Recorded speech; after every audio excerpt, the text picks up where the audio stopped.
There's a study that found survivors of abusive relationships often report missing their abuser more intensely than they ever missed anyone who treated them well. Not slightly more, profoundly more.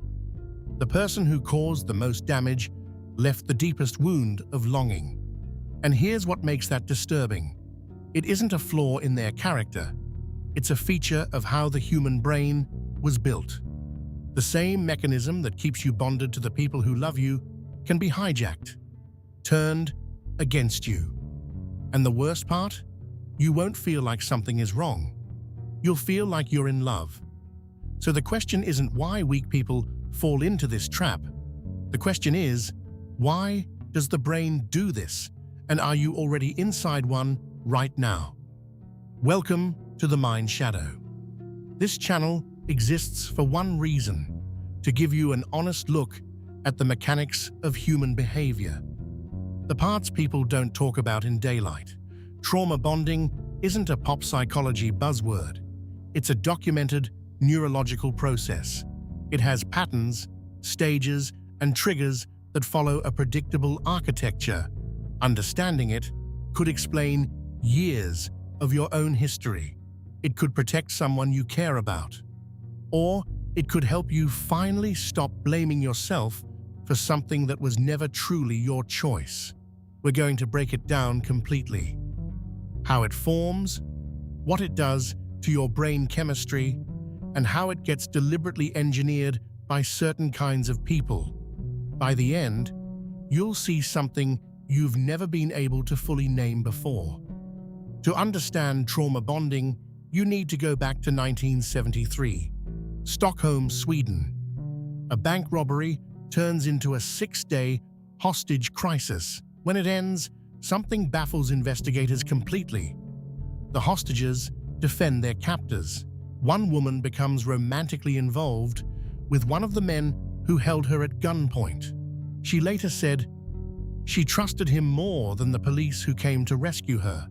Psychiatrist Frank Ockberg studied this phenomenon and gave it a name: Stockholm Syndrome. But what he identified was just one visible expression of a much deeper mechanism. The bond doesn't form because the victim is confused or irrational. It forms because the brain is doing exactly what it was designed to do under extreme stress. When your survival depends on another person, even a threatening one, your nervous system locks onto them. It begins to track them the way it tracks food, safety, and comfort.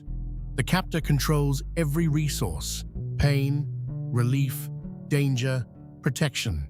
And the brain registers all of it through the same attachment circuitry that bonds a child to a parent. This is the foundation. It doesn't require a hostage situation. It doesn't require violence. It only requires one thing: a cycle of threat followed by relief, delivered by the same source. And once that cycle begins, the attachment deepens with every repetition. Here's where it gets chemical. And this is the part most people never hear. When you experience stress or fear, your brain floods with cortisol. Your threat response system activates. You're on high alert. Then the threat passes. Maybe they apologize. Maybe they show affection. Maybe they just stop. And in that moment of relief, your brain releases dopamine, the same neurotransmitter at the core of every addiction known to science. Here's the critical part. The dopamine hit after relief is stronger than a dopamine hit from consistent pleasure. Your brain is built to respond more powerfully to variable, unpredictable reward than to stable, reliable reward.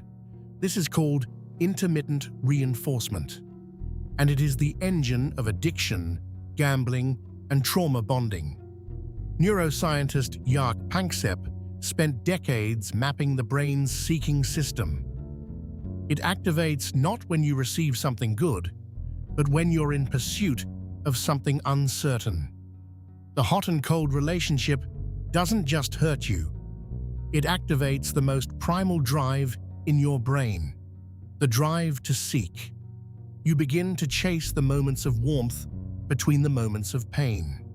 And because those warm moments are unpredictable, they become more valuable to your nervous system than anything stable. The person who hurts you and then holds you has trained your brain better than anyone who simply loved you consistently. That's not poetic, that's neuroscience. Now you need to understand something uncomfortable. This process doesn't always happen by accident. Certain people understand, consciously or instinctively, that consistent kindness creates fondness. But strategic cruelty, followed by warmth, creates obsession. Watch the architecture of certain relationships closely. They begin with an intensity that feels like fate. Every need is anticipated. Every boundary is respected. You feel seen in a way you've never felt before.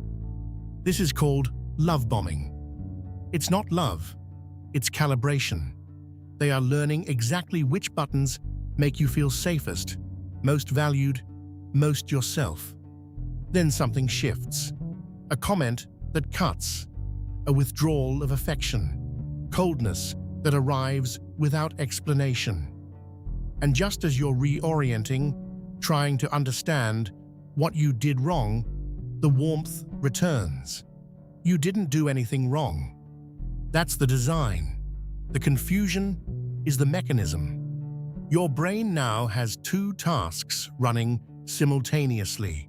Solve the mystery of why they changed and recapture the feeling of that early warmth. Both tasks keep you locked in pursuit. You're no longer relating to a person. You're chasing a feeling state that they control. And because the bond was formed under stress, it doesn't feel like a trap. It feels like the deepest connection you've ever had. The intensity of the pain confirms the significance of the relationship. Your own nervous system becomes the evidence that this must matter. That's the cruel genius of it. Now here's the revelation. Remember the question from the beginning. Why do you miss someone who hurt you more than someone who loved you? The answer is not that you valued pain. The answer is that your brain indexed the relationship by its intensity, not its quality. And intensity in the nervous system is measured by activation, by how often your threat system fired, by how much cortisol spiked, by how powerfully the dopamine hit when the relief came. The brain doesn't file memories under good and bad. It files them under significant and forgettable. The relationship that put your nervous system through the most cycles becomes the most neurologically encoded. You don't miss the person. You miss the neurochemical state they created in you. And your brain, wired for survival, keeps pointing you back toward the source because it hasn't learned yet that the source was also the threat. This is why leaving isn't enough. You can walk away from the relationship and still be inside the bond. The craving doesn't recognize physical distance. It only responds to reconditioning, slowly, deliberately replacing those pathways with new evidence of what safety actually feels like. Knowing this doesn't dissolve the bond overnight, but it does something equally important. It removes the shame. You are not weak, you are not foolish, you are human. And your humanity was used against you with precision. If this reached something in you, sit with it. The understanding itself is part of the way out. Share this with someone who needs the language for what they've been carrying. Subscribe to this channel if you want to keep going deeper into how the human mind actually works, not how we wish it did. Every week, we pull something out of the dark and examine it clearly, because the most dangerous things are the ones you can't see. I'll see you in the shadows.